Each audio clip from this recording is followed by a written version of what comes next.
और राज्य का नेतागण और सीआईटीयू का राज्य सम्मेलन के अवसर पर इस आम सभा में आए हुए सभी साथियों को सीआईटीयू केंद्र के तरफ से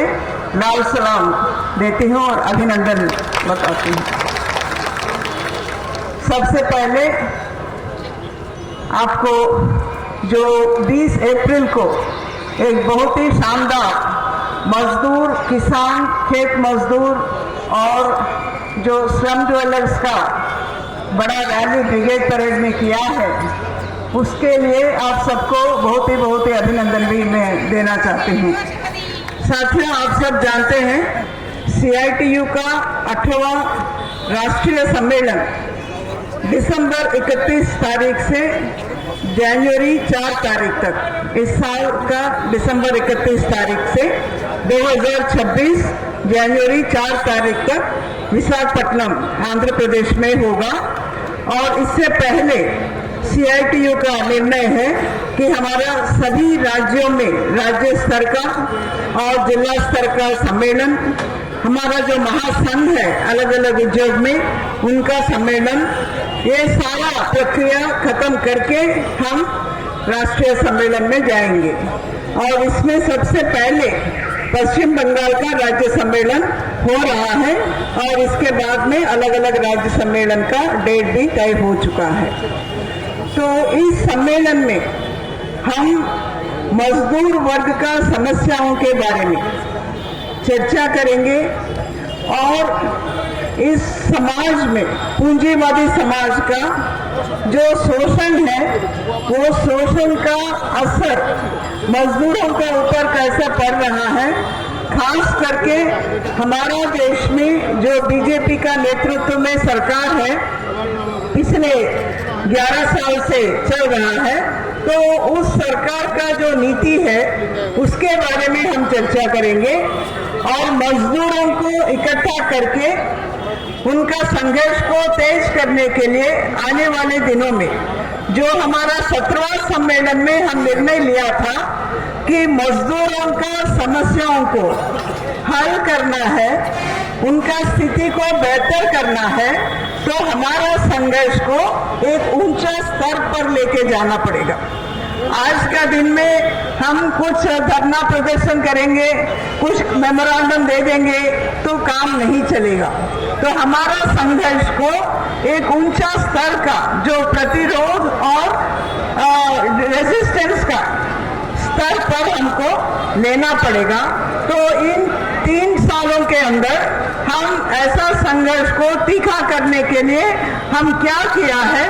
और उसका तजुर्बा क्या रहा है और आने वाले दिनों में हमको और क्या करना है, ये सभी चीज के बारे में हम राष्ट्रीय सम्मेलन में चर्चा करेंगे। तो इसमें आपका जो 20 अप्रैल का जो ब्रिगेड का रैली है उसका एक बहुत ही महत्व है, क्योंकि उस रैली में आप न सिर्फ मजदूरों को इकट्ठा किया, लेकिन मजदूर, किसान, खेत मजदूर, ये तीनों हमारा देश का जो दौलत पैदा करते हैं, उत्पादन करते हैं, चाहे वो फैक्ट्री में तैयार होने वाले माल हो या खाद्य हो, हमारा खाना हो, जो भी हो, उत्पादन करने वाले तबके यही तीनों है। बाकी लोग तो उत्पादन नहीं करते हैं, जो बड़ा बड़ा पूंजीपति लोग हैं वो कोई उत्पादन नहीं करते हैं, जो उत्पादन हम लोग करते हैं वो खाते हैं। तो ये जो मेहनत कश लोग हैं उनको एकता बहुत ही जरूरी है। ऐसा एकता आज हम सीआईटीयू के तरफ से मजदूरों को इकट्ठा कर रहे हैं और हमारे साथ जब किसान भी जुड़ जाएगा, खेत मजदूर भी जुड़ जाएगा और जैसा आप ब्रिगेड ने रैली किया है, इन तीनों तबकों का समस्याओं को नीचे स्तर तक लेके गए हैं और अभियान चलाया है और उनको लामबंद किया है। ऐसे ही पूरा देश में अलग अलग राज्यों में, अलग अलग जिलों में नीचे स्तर तक ये काम हमको करना पड़ेगा। आप सब जानते हैं आज मजदूर का स्थिति जैसा है कि बहुत ही चुनाव हमारे सामने है, बहुत ही सीरियस चैलेंजेस हमारे सामने है, चुनौतियां है हमारे सामने। एक तो जो हमारा काम करने का स्थिति के बारे में, चाहे वो संगठित क्षेत्र में काम करने मजदूर हो या असंगठित क्षेत्र में काम करने वाले मजदूर हो, जो पब्लिक सेक्टर में काम करने वाले मजदूर हो या प्राइवेट सेक्टर में काम करने वाले मजदूर हो, जो ऑर्गेनाइज सेक्टर में परमानेंट मजदूर हो या नॉन परमानेंट कॉन्ट्रैक्ट, जो टेम्पररी अप्रेंटिस, अलग अलग नाम दे रहे हैं, ऐसा मजदूर हो, या हमारा जो स्कीम वर्कर्स है, जो सरकार का जो अलग अलग परियोजना में काम कर रहे हैं, खास करके महिला है बहुत बड़ा संख्या में, वो हो, इन सभी का कोई गारंटी नहीं है। आज पहले जैसा हमारा एक जॉब है, हमारा एक काम है, एक उद्योग है, तो कुछ रिटायर होने तक हम रह पाएंगे, ऐसा स्थिति नहीं है। सरकार का नीतियों के वजह से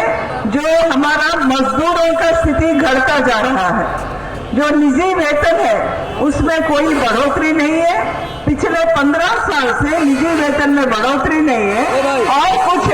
उद्योग में वो घटता भी जा रहा है, जबकि जो बड़ा बड़ा पूंजीपति लोग हैं उनका मुनाफा बढ़ता जा रहा है। तो ये दौलत कुछ ही लोगों के हाथ में वो कॉन्सेंट्रेट होता जा रहा है, और वर्कर का कोई जॉब सिक्योरिटी नहीं है, इनकम सिक्योरिटी नहीं है, कोई सोशल सिक्योरिटी नहीं है, पेंशन नहीं है, कुछ भी नहीं है, उनका स्वास्थ्य का सुविधा नहीं है, उनका बच्चों को पढ़ाई के लिए कुछ सुविधा नहीं है, उनका घर का आवास का सुविधा नहीं है। और हमारा जो स्कीम वर्कर्स है उनको कम से कम मजदूर या कर्मचारी का दर्जा भी नहीं है, उनका जो वेतन मिलता है वो वेतन भी नहीं है, कहीं मानदेय बोलते हैं, कहीं प्रोत्साहन राशि बोलते हैं, तो उनका कोई भी ये गारंटी, कोई बहुत सारा लाखों लोग 20 साल से 25 साल से 40 साल से भी काम कर रहे हैं, लेकिन अभी तक उनका मजदूरों का दर्जा नहीं है। असंगठित क्षेत्र में जो मजदूर काम कर रहे हैं, चाहे वो बीड़ी मजदूर हो, भवन निर्माण का मजदूर हो, या अलग अलग छोटा फैक्ट्रीज में काम करने वाले मजदूर हो, उनका न्यूनतम वेतन नहीं है, प्रोविडेंट फंड नहीं है, ईएसआई नहीं है, कुछ भी नहीं है। जबकि एक तरफ हम देख रहे हैं हर चीज जो हम खरीदते हैं उसका दाम बढ़ता जा रहा है, और हमारा जो आमदनी है वो घटता जा रहा है। तो ये जो स्थिति है, इसके खिलाफ जब हम इकट्ठा होकर हमारा आवाज उठाना चाहते हैं, लड़ना चाहते हैं, अभी जो सरकार है वो अधिकार को भी खत्म करना कोशिश कर रहे हैं, खत्म करने का। अभी आपने सुना होगा, आप सब जानते हैं, जो लेबर कोड बनाया है सरकार 2020 में, उसको अभी लागू करना चाहते हैं। पिछले 5 साल से लागू नहीं कर पाया क्योंकि मजदूर वर्ग इकट्ठा होकर उसके खिलाफ बहुत बड़ा संघर्ष किया, हड़ताल में गया, धरना प्रदर्शन किया, ये सब कुछ किया, तो वो उसको लागू नहीं कर पाया है। लेकिन अभी उसको फिर से लागू करने का कोशिश कर रहा है। अगर वो लागू हो जाएगा, मजदूर और आज का दिन में जो भी हम अधिकार पाया है, जो भी हक पाए हैं, जो लड़के पाए हैं, हमारा संगठन के माध्यम से संघर्ष करके जो अधिकार पाए हैं, वो सारा खत्म हो जाएगा। मजदूर संगठन बनाना असंभव हो जाएगा, हड़ताल में जाना असंभव हो जाएगा। तो इसी के खिलाफ आप सब जानते होंगे, सभी मजदूर संगठन डीएमएस के अलावा, डीएमएस जो बीजेपी के साथ है, आरएसएस का एक हिस्सा है, उसका और उसके साथ जो छोटा मोटा संगठन है, उनके अलावा पूरे देश का जो 10 केंद्रीय ट्रेड यूनियन है और अलग अलग स्वतंत्र महासंघ है, बैंक कर्मचारियों का, बीमा कर्मचारियों का, राष्ट्रीय और राज्य सरकारी कर्मचारियों का, बीएसएनएल कर्मचारियों का, इन सबका जो संगठन है वो सब इकट्ठा होकर ये निर्णय किया था कि ये लेबर कोड अगर लागू होगा, हम उसको विरोध में हड़ताल में जाएंगे। जो हड़ताल 20 मई को होना था, लेकिन जो पाकिस्तान से ये हुआ है, आतंकवादी हमारा देश में ये करके 26 लोगों को मार दिए हैं, उसके बाद में जो स्थिति बदल गया है, तो सभी संगठन ने मिलकर उसको 9 जुलाई को निर्णय किया कि अभी 9 जुलाई को हड़ताल होगा। तो जैसे आपने ब्रिगेड परेड में जो किसान और खेत मजदूरों को भी इकट्ठा करके ये किया है, वैसे ही राष्ट्रीय स्तर पर इस हड़ताल को भी किसान संगठन, खेत मजदूरों का संगठन और संयुक्त किसान मोर्चा, जिसके नेतृत्व में 3 कृषि कानून के खिलाफ बहुत बड़ा संघर्ष खड़ा हुआ है और सरकार को, मोदी को मजबूर किया उसको वापस लेने के लिए, वो संयुक्त किसान मोर्चा भी इस हड़ताल को समर्थन कर रहे हैं। तो आज ऐसा एक स्थिति बना है जहां हमारा देश का मेहनत कश लोग सारे इकट्ठा हो रहे हैं, तो इस स्थिति को हमको आने वाले दिनों में और भी आगे बढ़ाना है। लेकिन इसके साथ साथ आज जो सत्ता में है, आरएसएस का नेतृत्व में जो बीजेपी है और उसका अलग अलग जो संगठन है, वो सारा हमारा एकता को तोड़ने के लिए एक साजिश रच रहे हैं। आप सब जानते हैं, हमारा लोगों को एकता को तोड़ने के लिए, हमको धर्म के नाम पर बांटने के लिए वो लोग कोशिश कर रहे हैं, ताकि जो बड़ा बड़ा पूंजीपति लोगों का जो लूट है, हमारा शोषण है मजदूरों का ऊपर, वो आसानी से हो जाए। तो आप जब देखते हैं सरकार, हमारा देश का जो संपदा है, हमारा देश का जमीन है, हमारा देश का पानी है, समुद्र है, जो नदी है, हमारा देश का जंगल है, हमारा देश का खदान है, ये सभी बड़ा बड़ा पूंजीपति लोगों का हाथ में दे रहे हैं, चाहे वो अदानी हो, अंबानी हो, इनका हाथ में दे रहे हैं और उनको उनका जो शोषण है उसको आसान करने के लिए कानून को भी बदल रहा है। तो ये जो नीति के लिए इस सरकार का जो लागू कर रहा है, उसके खिलाफ हमको आने वाले दिनों में संघर्ष को तेज करना है, जैसे हमारा CITU का 17वां सम्मेलन में हम निर्णय लिया था। तो उसी को चलते मैं सिर्फ यही आशा करूंगी, हमारा सामने चुनौतियां बहुत बड़ा है, लेकिन इसके साथ साथ हम जो देख रहे हैं, हमारा सामने बहुत अपॉर्चुनिटीज भी है। हम अलग अलग राज्यों में देख रहे हैं, मजदूर लड़ रहे हैं, मजदूर का ऊपर दमन है, हमला है, उनका अधिकार छीना जा रहा है, लेकिन फिर भी मजदूर इकट्ठा हो रहे हैं और लड़ रहे हैं, और जहां वो लड़ रहे हैं वहां हासिल भी कर रहे हैं, पूंजीपति लोगों को पीछे भी कर रहे हैं। बड़ा बड़ा मल्टीनेशनल कंपनीज है, सैमसंग है, आपने सुना होगा, जो बहुत बड़ा विदेशी कंपनी है, वहां का मजदूर CITU का नेतृत्व में संगठन बनाने के लिए लड़ा है, जबकि वहां का जो कंपनी है वो संगठन ही बनाने के लिए इनकार कर रहा था, और वहां का DM का नेतृत्व में जो सरकार है राज्य का, उनका ऊपर भी दबाव डाल के यूनियन को रजिस्ट्रेशन भी नहीं होने का कोशिश कर रहा था। लेकिन जब मजदूर सब इकट्ठा हो गए और 37 दिन का हड़ताल में गए, सरकार को भी मजबूर होना पड़ा, यूनियन को रजिस्टर करना पड़ा, और मालिक को भी, सैमसंग कंपनी को भी मजदूरों के साथ, यूनियन के साथ बातचीत करके उनका मांग को मानना पड़ा है। वैसे ही ये सिर्फ तमिलनाडु में नहीं है, गुजरात में हम सब जानते हैं, गुजरात बीजेपी का गढ़ है, वहां बीजेपी का सबसे खुद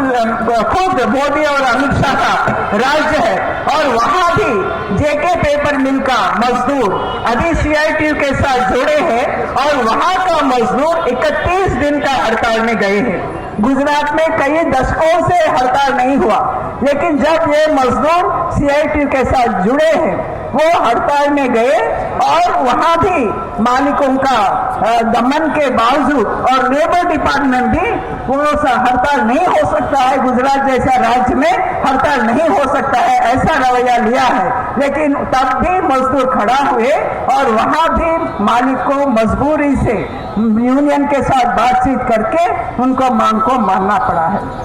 ये सिर्फ परमानेंट मजदूर नहीं, बहुत जगह में ठेका मजदूर, जिनका न्यूनतम वेतन नहीं है, उनका कोई गारंटी नहीं है अगला दिन का काम का, फिर भी वहां भी जब CITU के नेतृत्व में ठेका मजदूर इकट्ठे हुए हैं, वो बहुत राज्यों में, अलग अलग राज्यों में वो अपना अधिकार के लिए, कॉन्ट्रैक्टर बदलेगा लेकिन मजदूर नहीं बदलेगा, ये हमारा मेन मांग है। उसको लेकर वो लड़े हैं, और उनका जो जॉब है उसको कायम भी किया है, वेतन में बढ़ोतरी किया है, कुछ सुविधा हासिल किए हैं। तो ये हम जो देख रहे हैं कि जब शोषण भी बढ़ रहा है लेकिन उसके खिलाफ संघर्ष भी बढ़ रहा है, और उसके साथ जब किसान भी खड़ा होते हैं, खेत मजदूर भी खड़ा होते हैं और पूरा मेहनत कश लोग इकट्ठा हो जाते हैं, तो जरूर हमारा मांग को हम हासिल कर पाएंगे। तो ये सारा चीज के बारे में CITU का राष्ट्रीय सम्मेलन में हम चर्चा करेंगे और आने वाले दिनों में हमको क्या